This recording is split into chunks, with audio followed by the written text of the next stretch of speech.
ছোটবেলায় অদল বদল খেলাতে আমার এক বন্ধু আমার পছন্দের জ্যামিতি বাক্সটা নিয়ে নিয়েছিল। বদলে দিয়েছিল তার রংচটা একটা সুগন্ধি রাবার। বাকি সবাই বলল আমি হতবোকা, জীবনে ঠিকঠাক চলতেই পারবো না। কিন্তু একটা পেন্সিল বক্সের বিনিময়ে যে সারা জীবনের বন্ধুত্ব রেখে দিলাম, সেটা কেউ বুঝলই না। তারপর অনুভব করলাম যে জীবনে মাঝে সাঝে বোকা হওয়াটাও জরুরি।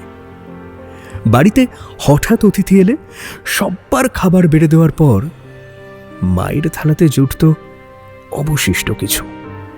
মাকে দেখেছি সেই তৃপ্তি ভরে খেয়ে অসম্ভব বোকামিতে 100 জ্বর নিয়েও আবার উনুনের সামনে গিয়ে দাঁড়ালো।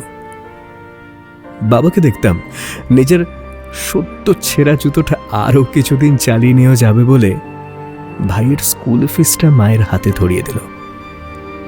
এসব বোধ হয় বোকা বলেই সম্ভব। যেতে হবে জেনেও প্রেমিকার চোখ দুটোয় সেবার কি মারাত্মক অপেক্ষা দেখেছিলাম। জাপটে ধরে আমার শরীরের গহীন গহ্বরে মিশিয়ে দিয়েছিল তার শরীরম কান্না সমর্পণ।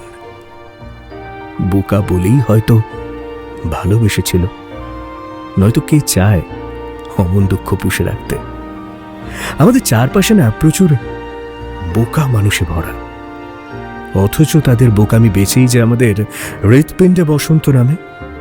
তুমুল খরায় বৃষ্টি এসে আবার সবুজে ভরে যায়, সেটা কেউ বুঝতেই পারে না।